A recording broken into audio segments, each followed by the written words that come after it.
The bright lights of Proxima Station never went out. Deep in the secure wing, a creature sat alone in a cell. Its name was Krell, and it was not human. Its gray skin had scales that caught the light. Its eyes, large and black, stared at the wall.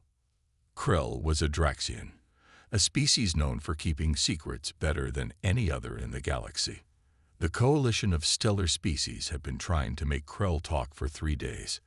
They needed to know about an attack that would happen soon. But Krell said nothing. Outside the cell, Captain Tahoe Kim walked down the hallway. His black uniform was clean and pressed. At 35 years old, he was young for his rank in the human coalition forces. His dark hair was cut short, and his eyes showed he had not slept much. "Captain Kim," a voice called from behind him. Tahoe turned to see Admiral Jizong Park. The admiral was older, with gray at his temples and lines around his eyes. "Sir," Tahoe said, standing straight. "Walk with me," Jizong said. They moved down the hall together. "You know why you're here?" "Not exactly, sir. My orders just said to come to Proxima Station right away." Jisung nodded. 3 days ago, we caught Krell. He knows about an attack on our civilian colonies. Thousands of lives are at risk. And he won't talk, Tahoe guessed. Worse, he can't be made to talk. The Altarians tried to read his mind and failed. The Vespians tried their methods too. Nothing works. They stopped at a window that looked into a room. Inside, a blue-skinned Altarian sat with its hands on its head, looking tired. "That's the 5th telepath to try," Jizung said. "They all say the same thing. Krell's mind is like a wall they can't climb." "So why am I here?" Tahoe asked. "I'm not trained in interrogation." Jisung turned to face him. "The Council has asked for a human approach." Tahoe blinked in surprise. Humans were the newest species in the coalition. They were strong fighters, but were thought to be too emotional and unpredictable for delicate work like interrogations. "Me? Why?" "Your grandmother was one of our first diplomats to meet aliens. You have her way of thinking." Jisung handed Tahoe a small tablet. "This has all the failed interrogations. Watch them. Learn from them." Tahoe took the tablet. "Sir, with respect, I'm a soldier, not a—" "This isn't a request, Captain." Jizung cut him off. "The attack could happen in less than a week. We need what Krell knows." Tahoe nodded slowly. "Yes, sir." Later, in his temporary quarters, Tahoe watched the recordings. Every video showed the same thing. Krell sitting still, saying nothing. Threats didn't work. Offers of freedom didn't work. Even drugs didn't work. In the last video, an Altarian telepath tried to force her way into Krell's mind. After 10 minutes, she fell to the floor, blood running from her nose. "His mind is like a fortress," she gasped before the video ended. Tahoe put down the tablet and looked out his window at the stars. He thought about his grandmother. She had once told him that understanding came before agreement. That to know someone's mind, you first had to show them yours. He picked up his personal bag and dug through it until he found what he was looking for, a small wooden box. Inside was an old chess set that had belonged to his grandfather. An idea began to form in his mind. The aliens had tried forcing Krell to talk. Maybe it was time to try something no one would expect. Tahoe pressed a button on his comm. "This is Captain Kim. Tell Admiral Park I'm ready to see the prisoner." The door to the main security room opened with a soft hiss. Tahoe stepped inside, the wooden chess box tucked under his arm. 6 aliens turned to look at him. "So this is the human solution." The tallest alien in the room spoke. He was a Vespian named Sorith. His body was thin and tall, with a hard shell that shone green under the lights. His face had 2 large eyes and moving parts near his mouth that clicked when he spoke. "Captain Tahoe Kim," Tahoe said with a small bow. "Human Coalition Forces." A woman stepped forward. She was the only other human in the room. "Hirane Lee," she said. "I work in psychological warfare. These others are the station's top interrogators." Tahoe nodded to each of them. The blue Altarian telepath looked tired. The others, two more Vespians, a red-skinned Mortian, and a floating gas creature called a Thule, all watched him with doubt in their eyes. "I want to see the prisoner," Tahoe said. Sorath waved a long arm at a large window. Through it, Tahoe could see Krell sitting in a plain room at a metal table. "We have tried everything," Sorath said. 17 different methods. Pain, pleasure, drugs, mind reading, lies, truth. Nothing works. Tahoe studied the Draxian. Krell's scales caught the light as he breathed slowly. "Has anyone just tried talking to him?" Tahoe asked. The room went quiet. Then the Morvian laughed, a harsh sound. "Talk? We have talked until our voices grew weak. He says nothing back." Tahoe placed his wooden box on a table. "I want to go in there. Alone. No cameras. No listening devices." The room exploded with noise. The aliens all spoke at once, saying this was against the rules. It was foolish. It would never work. Hyune pulled Tahoe to the side. "What are you doing?" she whispered. "That breaks every rule we have." "Exactly," Tahoe said. "He expects the rules. He's ready for them. I need to do something he's not ready for." "And what's that?" she asked, pointing at his box. "A game. Something from Earth." Hyune shook her head. "They'll never allow it." "Then get me Admiral Park," Tahoe said. "This is why he brought me here." 2 hours later, after many angry calls and a direct order from Admiral Park, Tahoe stood outside the door to Krell's room. The wooden box was in his hands. "You have 12 hours, Sorath said. "After that, we come in, no matter what." "I understand," Tahoe said. "We will be watching," the Vespian added. "No, you won't," Tahoe said. "No cameras. No sound." Those were the Admiral's orders. Sorath's mouth parts clicked in anger, but he stepped back. 12 hours, not 1 minute more. The door opened. Tahoe walked in. Krell didn't look up. When the door closed, Tahoe reached up and found the small camera in the corner of the room. He covered it with a piece of cloth from his pocket. He did the same to the other 3 cameras, and then he disabled the listening devices he had been told about. In the security room, the screens went dark.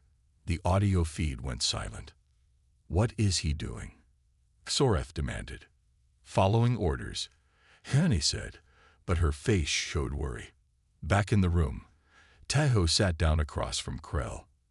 The Draxian looked at him with large black eyes that showed nothing. "My name is Tahoe Kim," he said as he placed the wooden box on the table. "I'm not here to hurt you or force you to talk." Krell said nothing. Tahoe opened the box. Inside were wooden pieces, some tall, some short, some with rounded tops. He began to set them up on a board with black and white squares. "I'm here to play a game," Tahoe said, placing the last piece. "It's called chess. Would you like to learn how to play?" For the first time, Krell's eyes showed something new. Surprise. "This piece is the king," Tahoe said, holding up a tall wooden piece with a cross on top. "The goal of the game is to trap the other player's king." Krell watched as Tahoe placed the piece on the board. The Draxian had not spoken for 3 hours, but his eyes followed every move. "Each piece moves in a different way," Tahoe continued.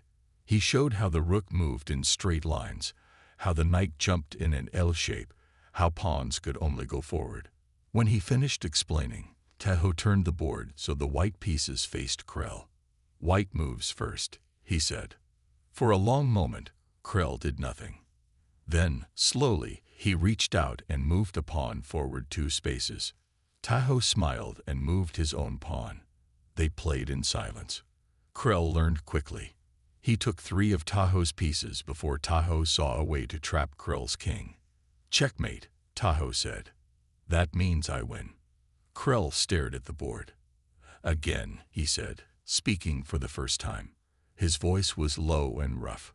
Tahoe set up the pieces once more. This time, the game lasted longer. As they played, Tahoe began to talk. "I grew up near the ocean on Earth," he said as he moved a knight. "My grandmother taught me to play chess. She said it helps you understand how other people think." Krell took Tahoe's knight with a bishop. "Your superiors sent you to play games with me." "No," Tahoe said. "They sent me to get information. I decided games were a better way." The second game ended with Krell's win. His mouth, a thin line on his gray face, curved up slightly. By the fifth game, they were talking more openly. Not about the attack or about secrets, but about the game, about Earth, about what it meant to be human. "Humans are strange," Krell said as he studied the board. "You fight wars but value peace. You compete but also work together.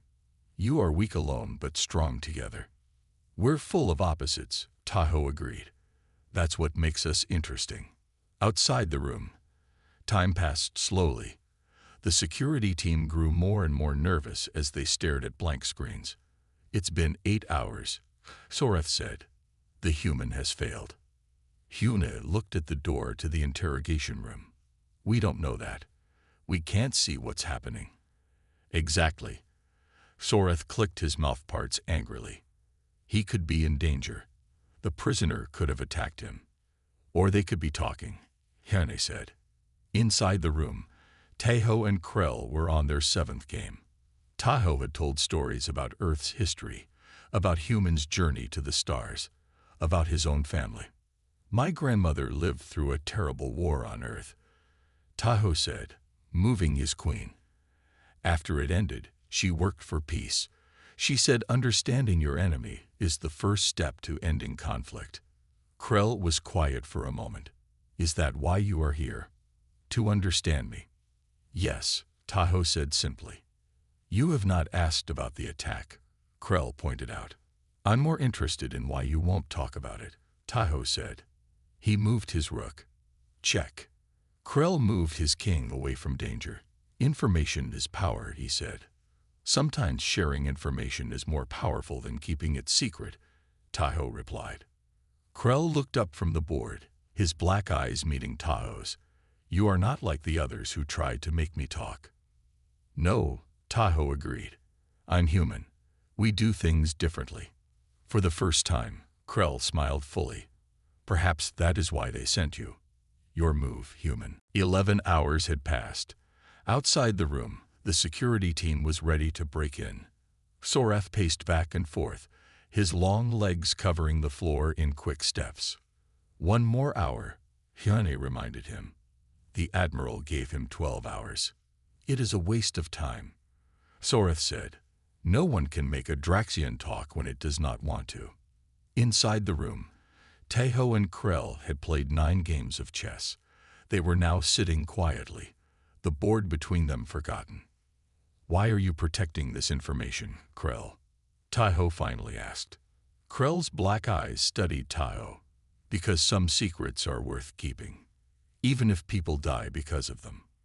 "That is why I keep the secret," Krell said. "To save lives." Tahoe frowned. "I don't understand." Krell was quiet for a long time. Then he leaned forward. "What if the attack is not what your people think it is?" "Tell me," Tahoe said. "The hegemony ships are not preparing for an attack," Krell said slowly. "They are preparing for an escape." Tahoe's eyes widened.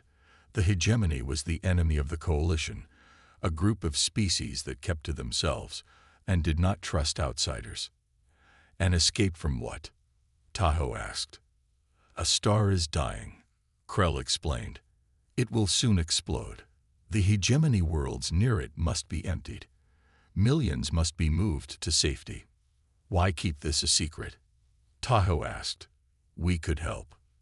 "The hegemony would rather be seen as strong enemies than as weak friends who need help," Krell said. "They would rather risk being called attackers than admit they are running away." Tahoe thought about this. "But if the coalition thinks they're attacking, we might try to stop them. People on both sides could die." "Yes," Krell said. "That is why I was traveling with the information. To find a way to tell your people without shaming the hegemony." Tahoe stood up. "We need to tell the Admiral right away." When the door finally opened, Sorath and the security team were ready to rush in. But Tahoe walked out calmly, with Krell beside him. "The prisoner is free to go," Tahoe said. "What?" Sorath's mouthparts clicked wildly. "You cannot release a prisoner." "I'm not," Tahoe said. "He's now a guest of the Coalition, and he has important information for Admiral Park." Later, after Krell had told his story to the Admiral, Tahoe found Hyune in the station's dining area. "How did you do it?" she asked. "How did you make him talk when all our best methods failed?" "I didn't make him talk," Tahoe said. "I gave him a reason to want to talk. By playing a game. By treating him as a person, not a prisoner. By showing him that humans can listen, not just ask." Admiral Park joined them, his face serious but his eyes bright. "The Coalition Council has confirmed Krell's information. The Star is indeed dying. We've opened talks with the hegemony about safe passage for their ships. Will they accept our help?" Tahoe asked. "Yes," the Admiral said with a smile. "Once they knew we understood their problem, they were willing to talk. We're sending ships to help with the evacuation." "And Krell?" Hannah asked. "Free to go, as Captain Kim promised," the Admiral said. "But he has asked to stay and help with the talks between our peoples." Tahoe nodded, thinking of his grandmother's words about understanding coming before agreement. "The Council has also made a decision," the Admiral added. "They want more humans involved in our diplomatic efforts. It seems your way of thinking has value we didn't fully appreciate before." Tahoe smiled. Sometimes, the greatest human strength wasn't force or technology, but simply the ability to sit down, play a game, and listen.